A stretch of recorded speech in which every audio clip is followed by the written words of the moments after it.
Hello everyone, welcome to study IQ PCS। This is Manish Srivastava. जैसा कि आपको पता है, रोजाना सुबह 8 बजे एक इंपॉर्टेंट सेशन लेकर मैं आता हूं जिसमें साइंस के अलग अलग टॉपिक्स को हम यहाँ डिस्कस करते हैं। तो आज है हमारा फ्राइडे और फ्राइडे के दिन होता है फिजिक्स का सेशन। तो देखिए, थर्सडे एंड फ्राइडे को हमने फिजिक्स पढ़ते हैं। तो कल हमने ग्रेविटेशन के प्रीवियस ईयर क्वेश्चंस और कुछ एनालिटिकल क्वेश्चंस का जो एक कॉम्बिनेशन था उस पर कुछ बातें की थी।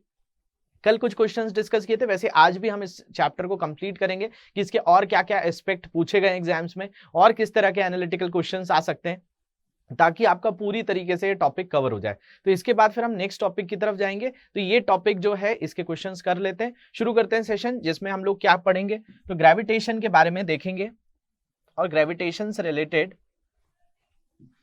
PYQ जो है हम स्टडी करेंगे। तो हमारे सेशंस तो आपको पता ही है, मंडे, ट्यूसडे, वेडनेसडे को हम क्या पढ़ते हैं, हम यहाँ पे पढ़ते हैं बायोलॉजी। थर्सडे एंड फ्राइडे हमारा होता है फिजिक्स, जो आज भी सेशन है फिजिक्स का ही है। इसके अलावा सैटरडे को, कल आपको सैटरडे को मेरा जो सुबह 8 बजे सेशन मिलेगा उसमें हम लोग केमिस्ट्री पढ़ते हैं। तो ये 3 सेशन तो आपके जो होते हैं बायोलॉजी, फिजिक्स और केमिस्ट्री के, ये रोजाना सुबह 8 बजे होते हैं। इसके अलावा दिन के 3 बजे एक क्लास मेरी और होती है जिसमें मैं MPPSC का मेंस को टारगेट करके एक बैच पढ़ा रहा हूं। इसके अलावा हमारी 2 बजे भी एक क्लास होती है। ये क्लास 2 दिन होती है, एक होती है ट्यूसडे और एक होती है सैटरडे। तो ट्यूसडे के दिन हम पढ़ते हैं साइंस एंड टेक। इसके अलावा सैटरडे को होता है ज्योग्राफी का सेशन। तो कल आपको ज्योग्राफी भी मिलेगा। बाकी ये जो सेशन है ये डेली सेशंस है, ये वीकली सेशंस है 2 बजे वाले, 2 ट्यूसडे एंड सैटरडे। बाकी सुबह का 8 बजे और दिन के 3 बजे ये रेगुलर सेशंस रहेंगे। तो शुरू करेंगे। आज क्या पढ़ेंगे हम, तो भाई इसी के related PYQ and analytical questions को कवर करते हैं। तो देखते हैं, शुरू करते हैं। इसके अलावा कोई भी तरह की इश्यूज हैं, सोशल मीडिया हैंडल्स पे मुझसे जुड़ सकते हैं। इस लेक्चर की PDF यहाँ से डाउनलोड कर सकते हैं। तो देखते हैं पहला क्वेश्चन क्या है। पहला क्वेश्चन पूछा जा रहा है, if the pieces of equal sizes of woods, wax and iron falling from the same height, which one will reach the surface of the earth first. कब आया है ये, तो MPPSC प्री का 1992 का क्वेश्चन है। यदि लकड़ी, मोम और लोहे के समान आकार के टुकड़े समान ऊंचाई से गिरे तो कौन सा पृथ्वी की सतह पर सबसे पहले पहुंचेगा। तो ये जो है ग्रेविटी क्या शेप पर डिपेंड करती है, क्या साइज पर डिपेंड करती है, क्या उसके नेचर पर डिपेंड करती है। तो ये मैं आपको ऑलरेडी पढ़ा चुका हूं कि भाई ये डिपेंड नहीं करती है। तो कई बार हमें लगता है देखने में कि भाई इसमें जो है वुड, वैक्स और आयरन में आयरन सबसे पहले पहुंच जाएगा क्योंकि लोहा तो भारी होता है। तो ऐसा नहीं है। यहाँ पे इसका आंसर होगा नन ऑफ द अबव, या इसको ही चेंज करके, ये 92 में ये क्वेश्चन आया था। इसके बाद 2003 में ये क्वेश्चन वापस रिपीट हुआ था, 2006 में भी रिपीट हुआ था, लेकिन ये हुआ था RAS राजस्थान में। छत्तीसगढ़ में भी ये सेम क्वेश्चन पूछा गया है। सेम क्वेश्चन, मतलब इसमें उन्होंने ऑप्शन भी नहीं बदले हैं। वुड रखा है तो वुड ही रखा है, वैक्स रखा है तो वैक्स ही रखा है, इसके अलावा आयरन रखा है, ये तीनों ही रखा हुआ है। लेकिन वहां पर जो लास्ट ऑप्शन है वो है एट द सेम टाइम, ये पूछा गया है। तो अगर आपको इस क्वेश्चन में मिलेगा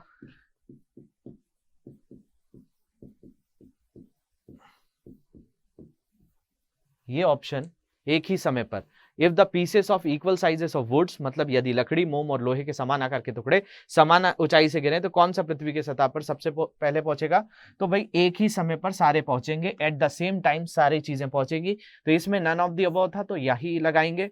ऐसा भावनाओं में नहीं बहना है कि भाई कोई ना कोई ऑप्शन तो हमें चूज करना चाहिए अगर नन ऑफ द अबव नहीं आ रहा है। तो इस चीज को मत सोचिए। देखिए कॉन्सेप्ट क्या बोल रहा है, और कॉन्सेप्ट ये कह रहा है कि भाई ग्रेविटी का साइज देखकर, शेप देखकर, उसका जो है वॉल्यूम देखकर, उसका वेट देखकर काम नहीं होता है। ग्रेविटी सब पर बराबर तौर पे लग रही है। पृथ्वी हर चीज को उतनी ही चीज मतलब गति से, उतने ही फोर्स से अपनी ओर आकर्षित कर रही है, अट्रैक्ट कर रही है। तो ये आंसर जो है नन ऑफ द अबव या एट द सेम टाइम होगा। देखते हैं अगला question. Who formulated the universal law of gravitation. अब ये क्वेश्चन कई बार पूछा गया है, तो आइजैक न्यूटन, तो आपका इसका आंसर पता ही चल गया है, कई बार इसका आंसर दे चुके हैं, अलग अलग तरीके से एग्जाम्स में पूछा जाता है। इसके अलावा a girl is swinging on a swing in sitting position, when the girl stand up the period of the swing will. एक लड़की बैठने की स्थिति में झूले पे झूल रही है, मतलब आपने कई बार झूला झूला होगा। अब झूलते झूलते अगर आप बैठे हुए झूला झूल रहे हो तो आपका कितना जो है मतलब वहां पर वाइब्रेशन होगा, मोशन होगा, ये पूछा जा रहा है। और जब लड़की खड़ी हो जाती है तो झूले की अवधि होगी, मतलब whereas the girls stand up the period of the swing will, मतलब आप झूले पर बैठकर झूल रहे हो, कोई झूला है जो किसी ना किसी चीज से अटैच्ड होगा, आप इसके ऊपर बैठे हुए हो।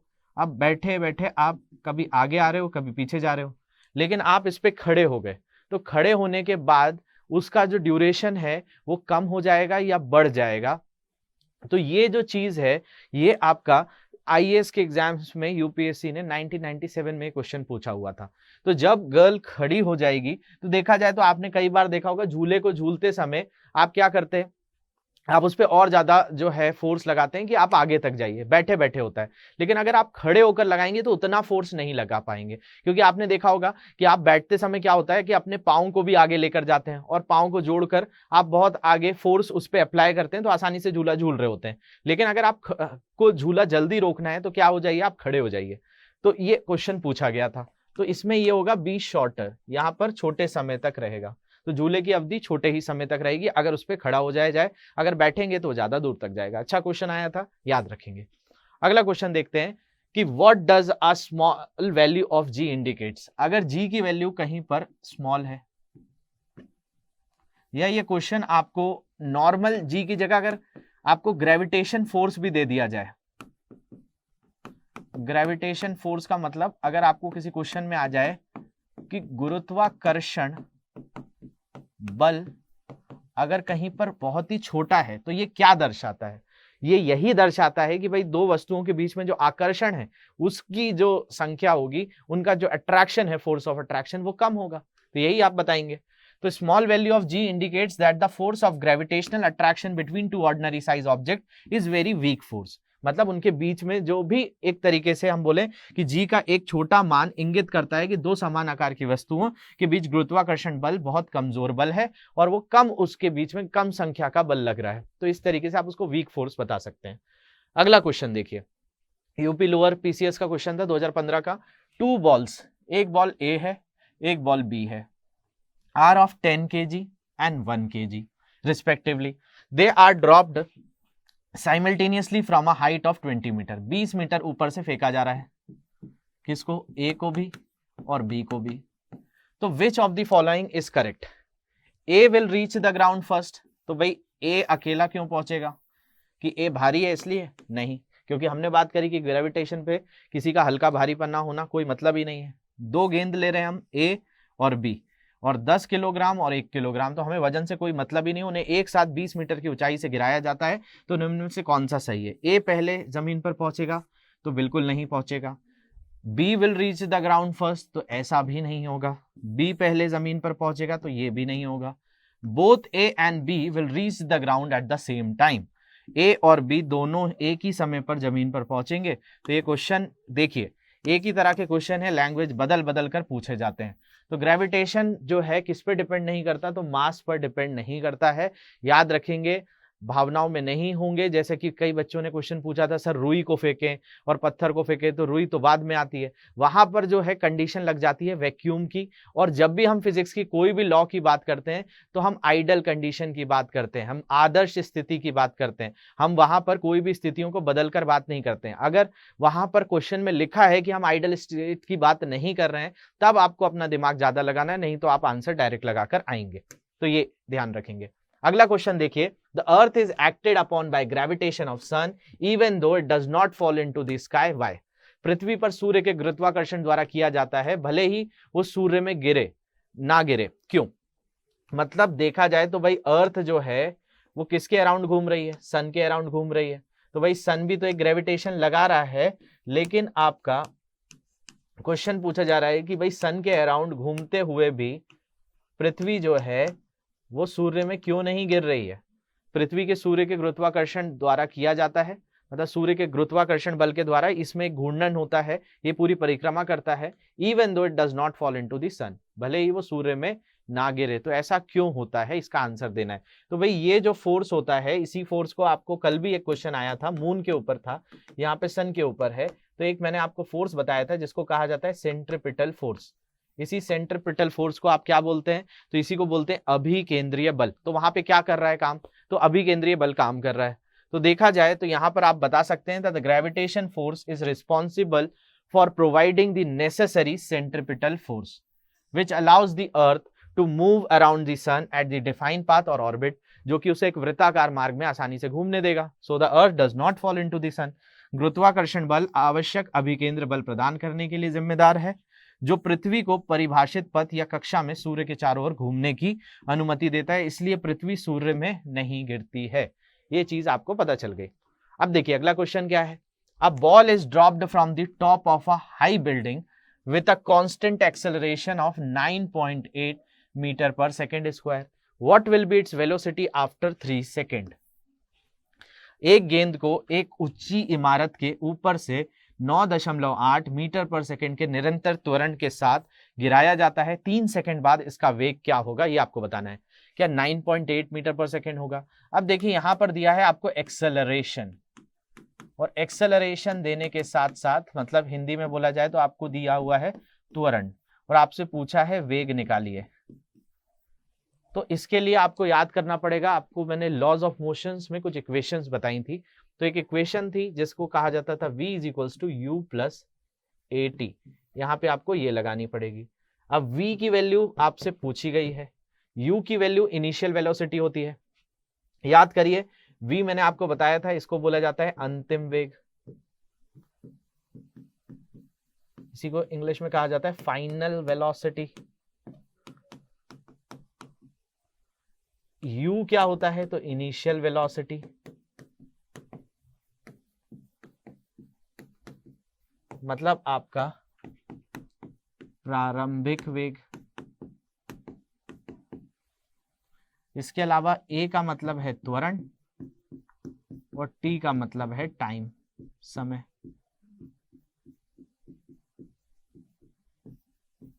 एक्सेलरेशन, ये सारी चीजें आपको जो है क्वेश्चन में बताई है। A ball is dropped from the top of a high building. एक गेंद को एक ऊंची इमारत के ऊपर से जो है त्वरण के साथ गिराया जाता है। तो मतलब वो बॉल अगर ऊपर थी तो रेस्ट पे थी, मतलब उसकी इनिशियल वेलोसिटी कितनी हो जाएगी, तो उसकी इनिशियल वेलोसिटी आप बताएंगे कि भाई उसकी इनिशियल वेलोसिटी जो है वो 0 है। फाइनल ही हमको निकालनी है। ए हमको दिया हुआ है 9.8 मीटर पर सेकेंड स्क्वायर, और आपको टी दिया हुआ है 3 सेकेंड। तो आपके पास इसमें से सारी वैल्यूज आ गई। अब v is equals to u की जगह रख दीजिए 0 प्लस a की जगह रखिए 9.8 मीटर पर सेकेंड स्क्वायर इनटू क्या करना है, टाइम को करना है, तो 3 सेकेंड का इनटू करना है। तो सेकेंड से सेकेंड कैंसिल हो गया, ये हो जाएगा v is equals to 9.8 into 3 meter पर सेकेंड। अब इसको इनटू कर लीजिए। तो यहां पर आप देखेंगे तो 9.8 में अगर 3 का इंटू करेंगे तो कभी नहीं होगा 9.8। अगर 19.6 की बात करेंगे, 9 2 जा 18 होता है, 9 3 जा 27 होता है। तो देखिए 8 3 जा 24 हो जाएगा, 9 3 जा 27, तो 29.4 मीटर पर सेकेंड स्क्वायर आ जाएगा इसका आंसर। तो इसका आंसर आप लगाइए कितना, 29.4 मीटर पर सेकेंड स्क्वायर। ये भी यूपीएससी ने क्वेश्चन पूछा हुआ था। तो देखिए बहुत सिंपल सा क्वेश्चन था, लेकिन ऐसा नहीं हो कि 9.8 देखते हुए कि भाई एक्सेलरेशन तो पृथ्वी पर हर जगह बराबर होता है, कई बच्चे ऐसा सोचकर 9.8 लगा ले, तो उस तरीके का आंसर नहीं देना है। अगला क्वेश्चन देखिए, is the time taken by a body to rise to the highest position equal to the time taken to fall from the same height. क्या किसी पिंड को उच्चतम बिंदु तक उठने में लिया गया समय समान ऊंचाई से गिरने में लगने वाले समय के बराबर है। मतलब देखिए, आप अगर किसी बिल्डिंग पर ऊपर जा रहे हैं तो आप जिस स्पीड से ऊपर जा रहे हैं क्या उतनी ही स्पीड से आप नीचे आते हैं, तो ऐसा नहीं होता है। कई बार आपने देखा होगा कि हम इसको नहीं बोल सकते हैं। अगर आपने किसी चीज को ऊपर फेंका है तो जितनी स्पीड से ऊपर फेंका है वो उतनी तेजी से नहीं जाएगा, क्योंकि उस पर फ्रिक्शन लगेगा, गुरुत्वाकर्षण उसको नीचे खींच रहा होगा तो इतनी स्पीड से नहीं जाएगा। लेकिन जब वो नीचे आ रहा होता है तो उसको और ज्यादा, जो वेटलेसनेस का मैंने कॉन्सेप्ट बताया था, भारहीनता का, कि कोई भी चीज जो है भारहीन, जैसे लिफ्ट टूट जाती है तो गुरुत्वाकर्षण के साथ नीचे आने लगती है। तो जो भी चीज आपकी जिस वेग से ऊपर जा रही होती है उसी वेग से नीचे नहीं आ रही होती है, दोनों में अंतर होता है। तो यहां पर आप जो है बताएंगे कि अगर किसी बॉडी को, अगर if the time taken by body to rise to the highest point, हम क्या बोल रहे हैं, किसी हाईएस्ट पॉइंट तक वो जा रहा है, time taken to the same height, तो यहां पर जो है उसके द्वारा वो सेम समय नहीं लिया जाएगा। तो इस चीज पर ध्यान देंगे। इसके बाद देखिए अगला क्वेश्चन, ये क्वेश्चन है the leaning tower of Pisa does not fall. जो पीसा की झुकी हुई मीनार है वो नहीं गिरती है, क्योंकि अगर आप देखेंगे तो भाई पीसा का जो ये पहले इमेज देख लीजिए आप, ये आपको मिलेगा, इसको क्या कहा जाता है, तो इसी को कहा जाता है the leaning tower of Pisa. ये लीनिंग टावर ऑफ पीसा जो है, इसकी अगर हम बात करेंगे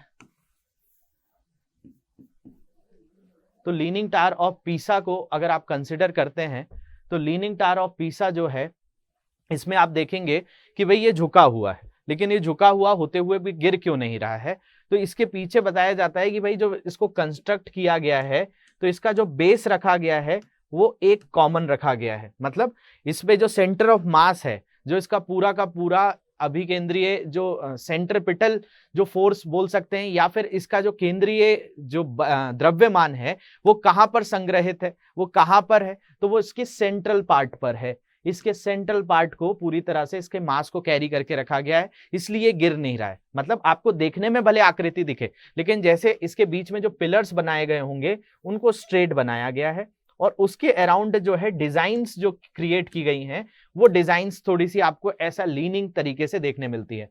तो ये जो है आपका कुछ इस तरीके से ऐसा स्ट्रक्चर है कि जो आपको देखने में ऐसा दिख रहा है कि भाई ये लीनिंग है, लेकिन जो इसका बेस है वो एक ही कॉमन बेस है, इसलिए लगता है ये थोड़ा सा झुका हुआ। तो यहाँ पर सेंटर ऑफ मास की बात हो रही है। सेंटर ऑफ मास का मतलब कि भाई जो उसका द्रव्यमान है वो केंद्र की ओर ही है। तो इस क्वेश्चन को देखा जाए तो यहाँ पे पूछा गया it is tapered at the top. ये लीनिंग टावर जो है वो गिर क्यों नहीं रहा है, ये शीर्ष पर पतला है इसलिए। तो इससे कोई मतलब नहीं होता है। आपके कोई भी बड़ा सा बड़ा एंटीना ले लीजिए, अगर उसकी हाइट बहुत ज्यादा होगी तो वो अपनी हाइट के कारण ही गिर जाएगा। तो टॉप कितना भी पतला, उससे कोई मतलब नहीं होता है। इसके अलावा it covers a large base area, ये एक बड़े आधार क्षेत्र को कवर करता है, तो इससे भी कोई मतलब नहीं। आधार कितना भी मजबूत बना लीजिए, अगर वो ऊपर से टेढ़ा हुआ तो नीचे से गिर ही जाएगा। आपने कई बड़े बड़े पेड़ों को देखा होगा कि अगर वो बहुत ज्यादा झुक जाते हैं तो नीचे उनकी जड़ें कितनी भी मजबूत हो तो टूटते ही हैं। जैसे कि किसी भी तरह से अगर उन पे गुरुत्वाकर्षण तो काम कर ही रहा है, वो बीच से टूट जाएंगे। तो उस बेस से मतलब नहीं होता। इसका गुरुत्वाकर्षण केंद्र सबसे निचले स्थान पर रहता है। The centre of the gravity remains at the lower position, तो ऐसा भी नहीं होता है। इसके अलावा the vertical line through the centre of gravity of the tower falls within its base. तो यहां पर हम बोलेंगे टावर के गुरुत्वाकर्षण के केंद्र के माध्यम से लंबवत रेखा इसके आधार के भीतर आती है। मतलब ये जो vertical line through the centre of gravity जो है, जो इसके नीचे अगर हम बात कर रहे हैं, यहां पर जो सेंटर ऑफ लाइन है ये एकदम बीचों बीच स्ट्रेट है और इसी के अराउंड इसको बनाया गया है। अब इसको जो बनाया गया है वो थोड़ा थोड़ा यहां पर उसको चेंज कर लिया गया है, लेकिन जो बीच का स्पेस है वो सेम रखा गया है। और सेम रखने के कारण हम यहां बोल सकते हैं जो वर्टिकल लाइन है through the centre of gravity of the tower falls within its base, इसके बेस पर आती है। तो टावर के गुरुत्वाकर्षण केंद्र के माध्यम से लंबवत रेखा इसके आधार के भीतर आती है। तो this is the right answer. अगला क्वेश्चन देखते हैं। If an object is falling from above its weights remain. यदि कोई वस्तु ऊपर से गिर रही होती है तो उसका भार बना रहता है, जीरो, सेम, चेंज या नन ऑफ द अबव। तो देखिए वेट का मतलब क्या है, वेट का मतलब है फोर्स इनटू एक्सेलरेशन। मतलब आपका यहां पर देखेंगे आप तो ये जो चीज है वेट का मतलब क्या होता है, देखिए फोर्स का मतलब क्या होता है, तो फोर्स का मतलब होता है मास इनटू एक्सेलरेशन। और वही चीज हो जाती है वेट।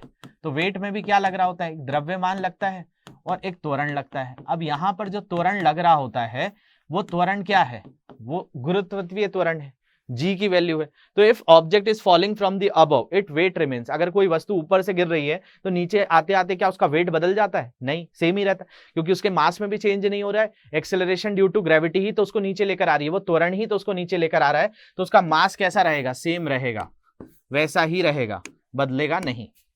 अगला क्वेश्चन देखते हैं, what will happen to the gravitational force between bodies if the masses of one body is doubled. यदि एक पिंड का द्रव्यमान दोगुना कर दिया जाए तो दो पिंडों के बीच गुरुत्वाकर्षण बल क्या होगा। तो देखा जाए तो भाई गुरुत्वाकर्षण बल क्या होता है, m1 m2 by r square, m1 m2 by r square. तो यहां पर हम बोल रहे हैं कि ये नॉर्मल है, एक का मास हमने डबल कर दिया और इसको बना दिया 2m।